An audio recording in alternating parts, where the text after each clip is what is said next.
Matthias Wirtz and Lars Kletschmer.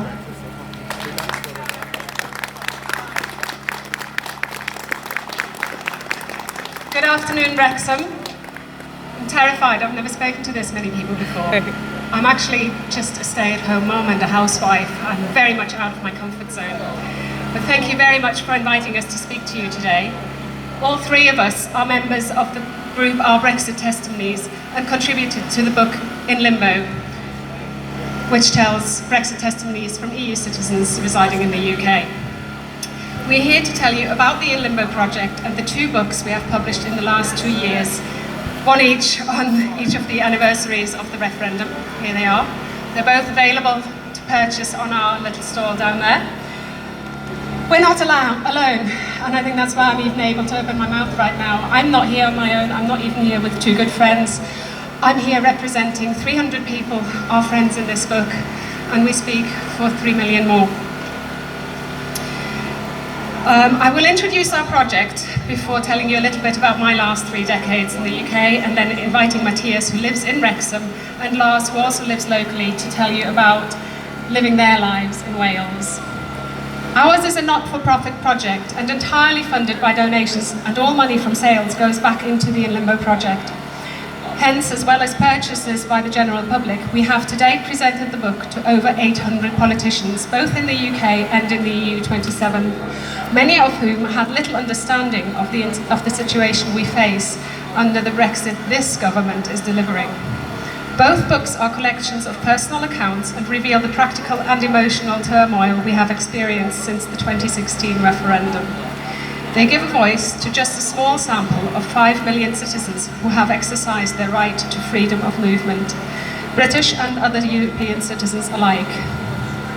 We have often been treated in the political discourse as a depersonalised mass of migrants, which is actually and factually incorrect, as European directives on free movement quite clearly refer to all EU nationals, British people included, as citizens. We are all equal and benefiting from the same rights. Woo! In contrast, our anthologies reveal individuals whose lives have been interrupted, plunged into limbo by political events few could have anticipated. We are citizens at home in the European Union, and our books aim to inform and fight against prejudice by touching hearts and opening minds. Several contributors of testimonies preferred to sign with their initials or remain anonymous because of concerns about possible discrimination. Others will never appear in the book, as their writers felt they had too much to lose and were fearful of repercussions. Some are too vulnerable, maybe elderly and frail, to even write a testimony. Nonetheless, I feel that they are here with us today, and we have an obligation to speak for them as much as for ourselves. Thank you. After publishing our first book, InLimbo Brexit Testimonies from EU Citizens in the UK in June 2017, this year we published InLimbo 2 in collaboration with the group Brexpats Hear Our Voice, and other groups such as Remain in Spain. I believe Elspeth is speaking from them today, or maybe she's not been able to make it. Both, oh, you Elspeth? Hi! Yeah, both Femi and Elspeth actually have contributed to InLimbo 2, together with approximately 150 testimonies. They tell of the anger of British citizens who feel not only betrayed, but also ashamed, cast adrift, fearful and uncertain. They are incensed that EU 27 citizens, such as myself in the UK, are being used as bargaining chips. I've got the badge as well. Allegedly to secure their rights, but really for no other purpose than to divide and rule.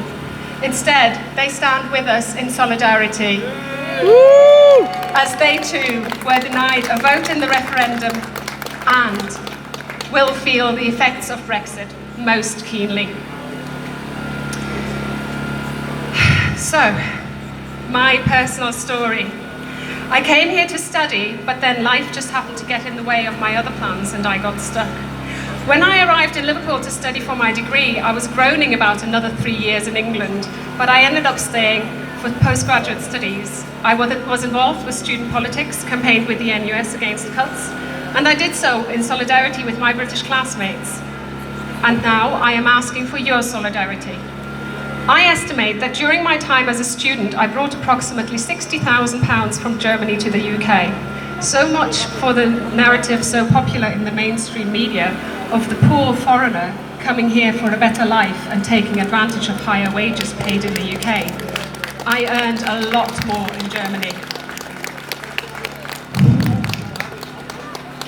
In 2000, I fell in love with a Scotsman who moved to the Wirral to be with me, and we were married in 2003, split up, got back together, had 2 kids, supported each other through bereavements, ill health, entrepreneurship, all the trials and tribulations many of us have at some point in their lives. We have been through a lot together. My children hardly see me nowadays, as I spend so much time working unpaid on making British people aware of the situation we find ourselves in. Aware of the way in which this government is undermining their rights, your rights. I do this purely because, to quote Edmund Burke, for evil to prevail, all that is necessary is for good people to do nothing. My grandparents failed to stop the rise of a regime based on dividing human beings into classes of different values.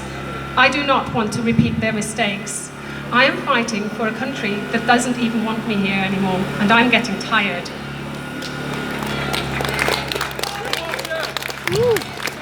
This helps, thank you. My eldest daughter is a gifted gymnast, hoping to compete in the 2024 Olympics, but it doesn't look like she will be representing Team GB. There's another dream dashed by Brexit.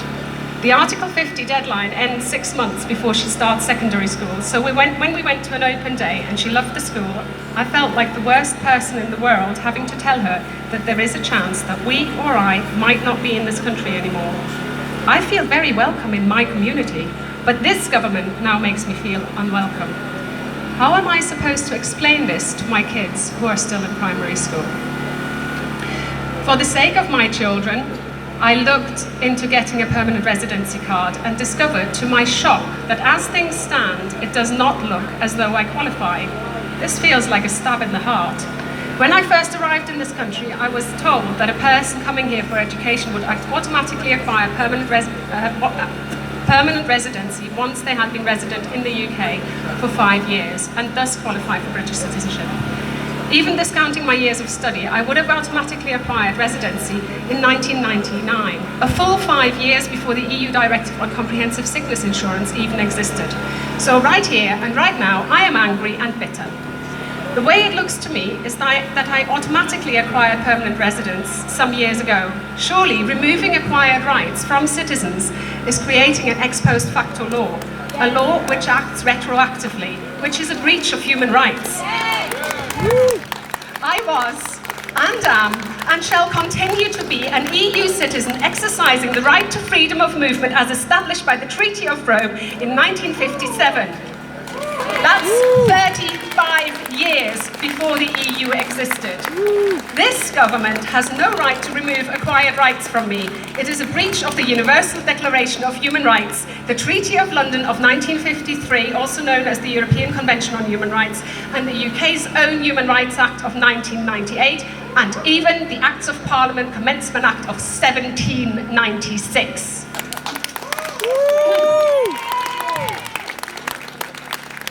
I have had some very interesting debates with Leavers, before the referendum and since.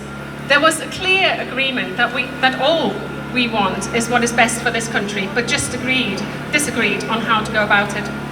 I also had a very long and very frank conversation with a friend who voted Leave and is disgusted that citizens' rights are even on the agenda. She said that should have been sorted out before the referendum. Removing my rights and using me as collateral is not what she voted for. However, it is what this government is doing. This bitterness is likely to stay with me forever. It is not only about the referendum result, but also about the aftermath, the hard Brexit that they are steering for. And don't get me started on cherry picking and having cakes and eating them. The discovery that since 2012, being married to a British citizen counts for nothing in getting citizenship. that registration with the NHS is no longer classed as fulfilling the CSI requirement, as it is accepted by all the other EU countries and by the DWP. It's only the Home Office who makes a different rule. This rule is now being enforced without any information being made available on this. The betrayal by the House of Commons in rejecting the Lord's amendment to the Article 50 bill, and again in voting down the amendment to the Queen's speech. The way in which doctors, nurses, employers and landlords are being made responsible to check people have a right to rent, a right to work or a right to medical treatment. During my time in the UK, 2/3 of my life, I have contributed to my local community by teaching first aid with the British Red Cross, got very involved in the PTA in my children's school and was a volunteer games maker at the Olympic and Paralympic Games in London 2012. When I volunteered in Rio 2016, I was one of the 1,000 UK legacy volunteers. I was good enough for that, wasn't I? So why shouldn't I have citizenship? I have saved a life, volunteered in school, teaching children to read when they had fallen behind, run a community group providing play days and organised family festivals benefiting the local community. And now? Now all that I have accomplished seems to be immaterial, as I'm just a bargaining chip. This is my life they're messing with, my home and my family. Thank you very much for listening, and I hope that you will read InLimbo and InLimbo 2 to get a clearer idea of how Brexit affects us all, and I will leave you with a couple of quotes from the Italian poet Dante, who inspired the title of the book. His Inferno starts with the words, "Midway upon the journey of our life, I found myself in a forest dark, for the straightforward pathway had been lost. And in the end," he says, "thence we came forth to re-behold the stars." That is our wish from the InLimbo project team for all of us, that we can one day re-behold the stars as content and settled as we first were before the referendum. Thank you. Hello, my name is Matthias. I am an Austrian-born conductor and music researcher, resident in Wrexham now for just over a year. As music director of Cantor and Rose, a Wrexham-based mixed choir, as well as the choir conductor at St. Mary's Church in Mold, I am contributing to communities culturally and musically. In fact, my residing, studying and consequently working in the UK was not what I had planned when I was in my early 20s. I initially had hoped to go to the United States, the land of the free, where a number of prominent Austrian Americans made their names internationally. But it all would work out differently. In 1995, as Austria joined the European Union, a step, ironically, I had strongly opposed, I was suddenly given the possibility to move freely to the country I really loved, the United Kingdom. And so in 1997, I packed my bags and moved just as if it were within the city limits of Vienna, where I'm born. And believe me, it is as simple as that. Anyway, I want to jump a bit ahead on this and make my experience relevant in comparison to those UK expats in other EU countries. So there is in fact a friend of mine who contributed to the second volume that came out this year InLimbo 2 in Austria. Is British born, and myself. So instead of me arguing our cases, I would like to read two excerpts for you instead. I will be connecting my own testimony with a friend of mine, Mike, a UK resident in Vienna, the Austrian capital being the common denominator as his centre of life now and my place of birth. When compared and contrasted, both testimonies, just like both volumes of the book, show the two sides of the imaginative Brexit coin. And credit Brexit where credit is due. Without the Leave decision of 23rd of June 2016 and the uncertainty it poses for both groups, I might never have met Mike. Through his testimony, among others, it was particularly heartbreaking for me to learn the extent of how the UK has abandoned its own citizens abroad, never mind us EU citizens in the UK. In that sense, however, Austria does not seem to be that much different, but that's a personal comment. What prevails in both volumes of testimonies is the aspect of uncertainty and the search of solutions so we may continue to live our lives. Let me begin with an excerpt of my own testimony that is reminiscent of the surprise decision of the 23rd of June 2016 and what is being put onto my professional life, while Mike's testimony, written earlier this year, bears one of those rather unconventional solutions with an Austrian twist home. So here's my excerpt.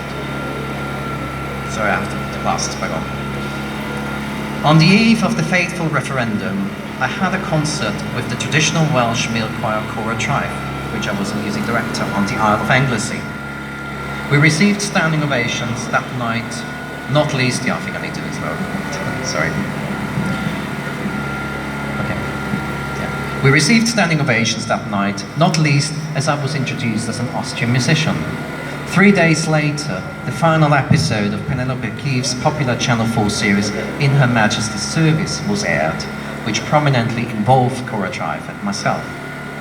Incidentally, at the time of shooting in mid-May 2016 at the picturesque Carnarvon Castle, I had frequently engaged in heated debates with friends and members of the public about the Brexit referendum, which once ended with the call for putting me, quote, back on the boat on the 24th of July. I still keep making music as words fail me to describe how I feel at this point. So here is Mike's testimony. This morning, and that was some point in April 2018, I was granted a decision that confirms that I and my 2-year-old son will be given Austrian citizenship, subjecting to renouncing our British citizenship, as double citizenship is not allowed when naturalizing as an Austrian citizen. My case officer has not been particularly competent. I have by and large outwitted her by having observed my Russian wife procedure with her for her naturalizations running since 2014. Of course, Britain's naturalizing is a new thing, but for both the case officer and her supervisor to claim that they are unaware of minors not being able to renounce their citizenships is something I find hard to believe. All well-being now, and it more or less is, I think that my choice will also help others in my position, as there are more people who will go through this. I will be issued a formal notification of promise of granting Austrian citizenship, I spare you the German bureaucratic title, as soon as the 2 documents are submitted. Once we have proved that we have instigated our renouncing of British citizenship, my son and I will have our citizenship ceremony. He is only 2, so I've got him a little Austrian flag to wave around the house. We are, of course, sad and angry that we are having to renounce our British citizenship, but also happy to see the light at the end of the tunnel of bureaucracy, with our Russian-British family uniting as an Austrian one.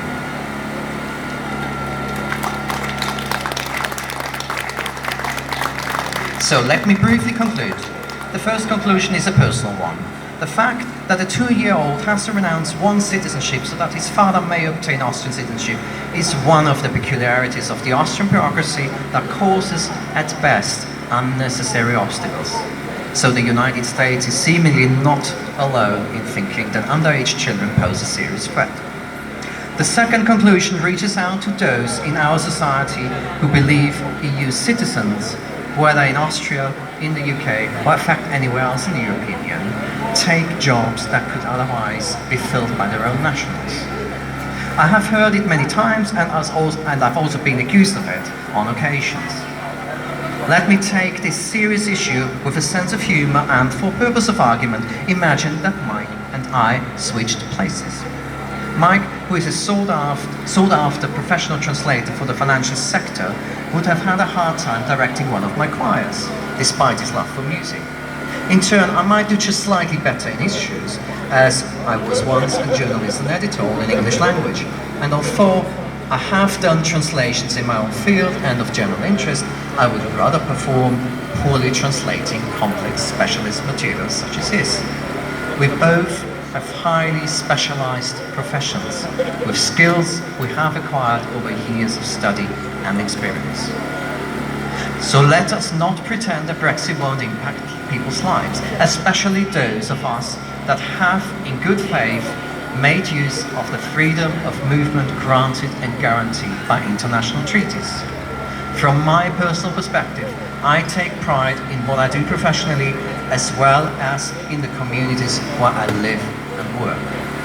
My life, as those of many other EU citizens, as well as UK expats and elsewhere in Europe, are not interchangeable. Thank you. Diolch yn fawr.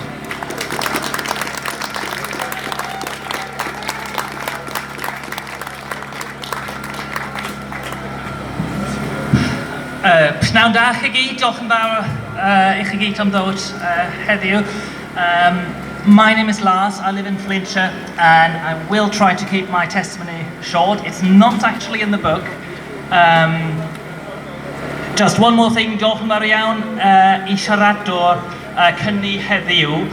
Surprise hyfryd, rhaid I chlwyfan efo Bob Gaffi heddiw. Diolch yn fawr ti, Bob. My testimony isn't in the book because I had shirked away from writing it, because it does cast me in a role that I do not think is mine. It makes me identifiable as somehow not belonging in my own home. It singles me out as the other, the alien, not at home here. Very often since the referendum I've relived key memories. How I first came to the UK when I was 12 because I loved my English lessons at school so much that I begged my parents to pay me a trip. How I first heard the melodious sound of the Welsh language when a group of teachers came to visit my hometown, a group of teachers from Llangollen actually, when I was 17. How fulfilling it was to do a degree in English literature and language. How hard it was to study treigladau in Welsh evening classes back home in Germany. How the hopes and enthusiasm of a PGCE in Aberystwyth and Brecon were dashed in the most unhappy of NQT years in East Anglia in Peterborough, where I, for one, truly understood what hiraeth means. How happy I was to move back to Wales and to buy the house in which I was planning to spend the rest of my life. At that time when I bought the house, it had already been decided there'd be a referendum, but to me it was clear that I'd be staying in Wales whatever the outcome. I wasn't prepared for what type of campaign was about to unfold. If only I'd kept leaflet after leaflet with outright lies. The jobs at Airbus are safe, one of them said.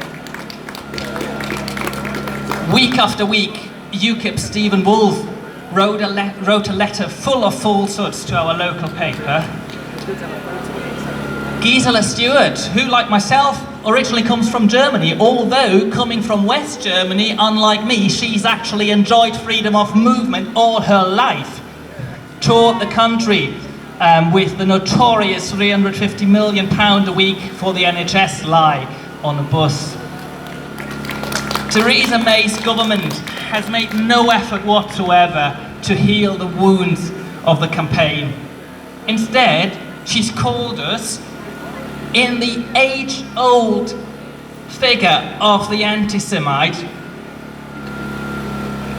in the age-old figure against the cosmopolitan, citizens of nowhere, knowing exactly where she placed herself with that. Amber Rudd, now a bit less relevant, called for our employers to be named and shamed. And my MP, Mark Tarmy, didn't write back very often, but he did write back twice, and both times he said he respected the referendum result.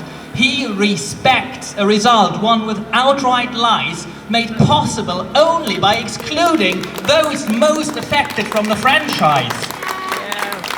He respects a result that endangers the jobs of 6,000 of his constituents. The result that was only made possible with Farage's breaking point poster, which shamelessly copied Nazi imagery. Well-meaning friends back home in Germany sometimes ask me, they are worried because they see I am worried, so they sometimes ask me, so what about going to Ireland? And I'm astounded how they can miss the point so completely, as if I could just go anywhere. Yes, I am allowed to live in 27 countries with my passport and will continue to be allowed to do that, but how could I leave Wales?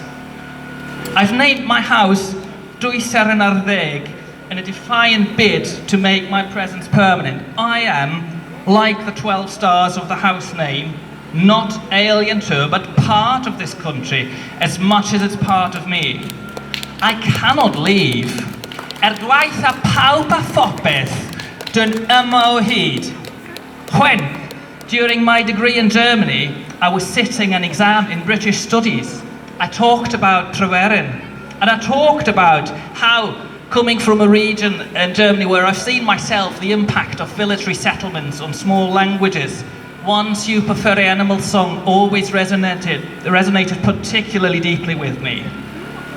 Now, after more than 2 years of silence from friends, platitudes from politicians, and open hostility from those who claim to love the country but work actively to weaken it and diminish it, that song's lyrics have taken on a new, more personal meaning for me. Digon I ddweud, ond neb I wrando. Digon I roi, ond neb I gymryd. Which means enough to say, but no one to listen. Enough to give, but no one to take it. Diolch yn fawr iawn I chi gyd am wrando heddiw. A na nhw stopio Brexit.